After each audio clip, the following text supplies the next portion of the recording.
Saya rasa itu pertanyaan yang cukup mendasar, betul nggak teman-teman? Betul. Karena kalau saya di luar kekristenan, ketika saya menjadi muslim, saya juga mikir, loh ngapain Tuhan jadi manusia? Kan dia kan ke pertanyaan berbagai orang muslim, misalnya bisa dinaikkan juga. Ya, sudah. Oh, tuh ada Billy, ya. Nah, karena kita itu tidak tahu garis besar Alkitab kita. Ketika kita nggak tahu konsep dosa, asal muasal dosa, makanya saya selalu mengatakan begini kepada Muslim.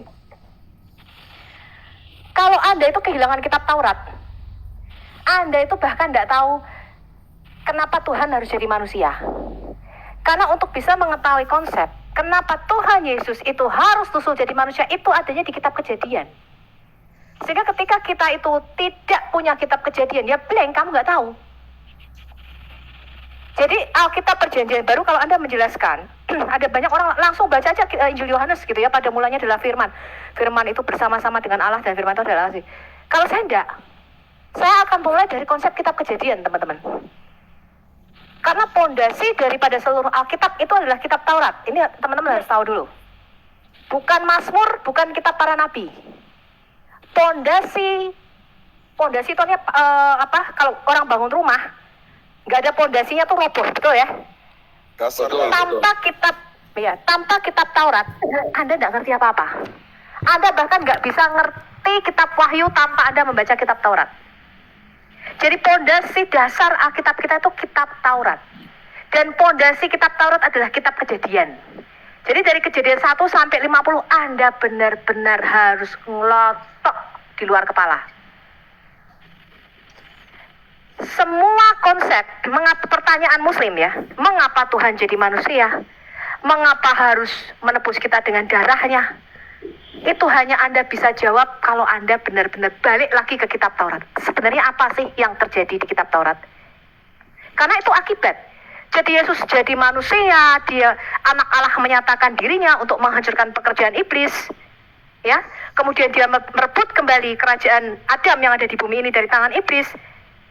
Semua itu adalah akibat dari apa yang terjadi di dalam taman di Eden. Balik lagi kita. Ini sampai sini ngerti ya alurnya ya teman-teman ya? Paham. Makanya ada orang Kristen menjelaskan Trinitas, itu tiba-tiba begini. Itu loh, di dalam waktu Yesus dibaptis, itu ada Bapa, ada suara Bapa di surga, kemudian Yesus ada anak di bumi, kemudian ada Roh Kudus dalam rupa burung merpati. Loh, itu bukan konsep Trinitas. Mereka kan bingung.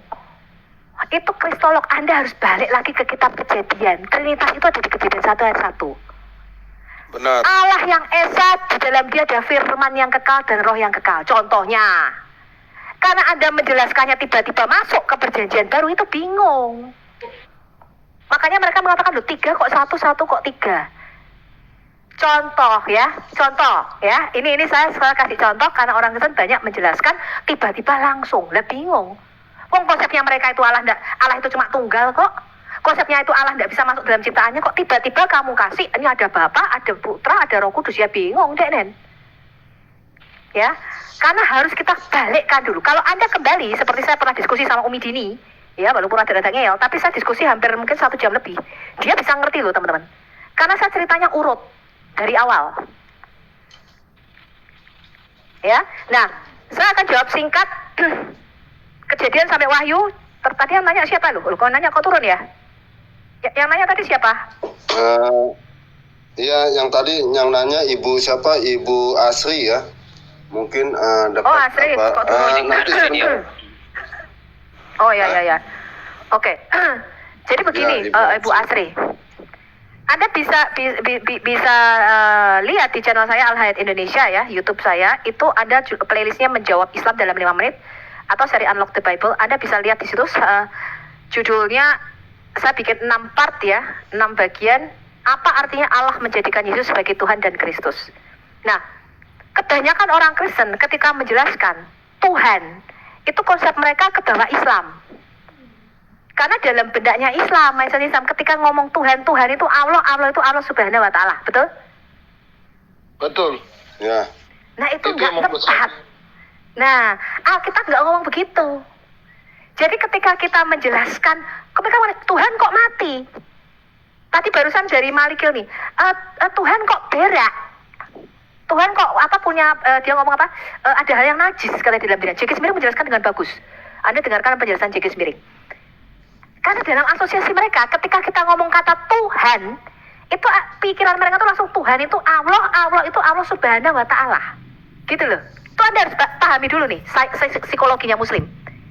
Tapi Alkitab tidaklah mengatakan demikian. Makanya ketika Anda ditanya, loh, Allah kok menjadikan Yesus sebagai Tuhan dan Kristus, orang Kristen bingung jawabnya. Betul apa betul? Betul. Ya, betul. Karena konsep Anda tidak jelas.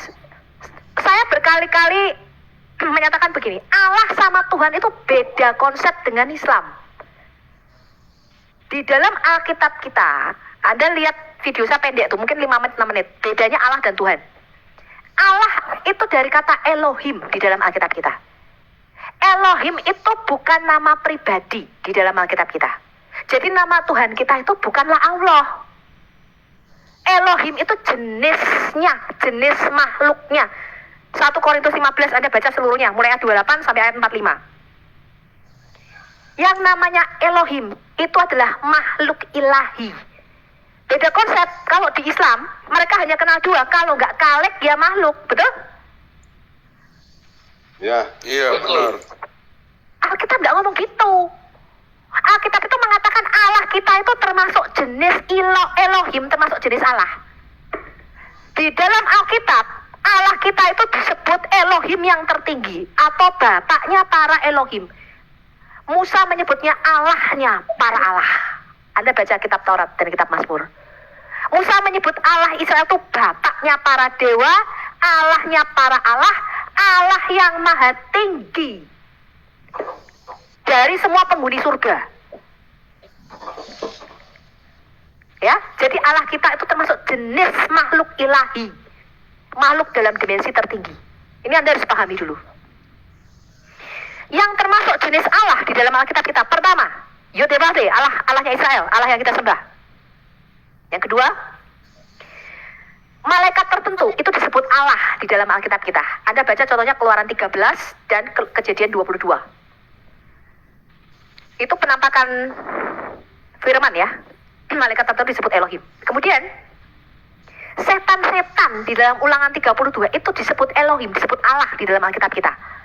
Kemudian dewa-dewa bangsa-bangsa lain, ada dewa Kamos, ada dewa Zeus, ada dewa Firaun Mesir itu punya banyak dewa-dewa. Itu disebut Allah, teman-teman, disebut ilah. Sebenarnya bukan Allah, tepatnya ilah di dalam Alkitab kita. Kemudian roh orang mati 1 Samuel 28 ayat 13 itu disebut Elohim, ilah. Kemudian hakim-hakim itu disebut Allah di dalam Alkitab kita, Mazmur 82. Nah ini Anda mesti paham dulu nih, apa itu Allah. Nah Yesus, kenapa disebut Allah? Di Yohanes 6, Yesus mengatakan, mengapa engkau ingin membunuh aku, kalau aku mengatakan aku ini Allah? Bukankah ada tertulis di dalam kitab Tauratmu, kamu sekalian adalah Allah dan anak-anak yang maha tinggi. Jadi dia mengatakan dia tuh anak Allah, dia satu jenis dengan Allah. Jadi Yesus itu disebut Allah karena dia sang firman Allah yang ada di dalam diri Allah. Anda baca Yohanes 1 ayat 14, Yohanes 1 ayat 18, Yesus disebut anak tunggal Bapa. Kata anak tunggal di situ bahasa aslinya dalam bahasa Yunani artinya monogenes. Monogenes itu tahu enggak artinya? Mono itu satu, genes itu jenis atau kind atau beingnya atau hakikat atau esensinya. Yesus itu disebut satu jenis, satu hakikat, satu esensi, namanya makhluk ilahi, yaitu Allah itu sendiri yang paling tinggi. Dia satu jenis dengan Bapa.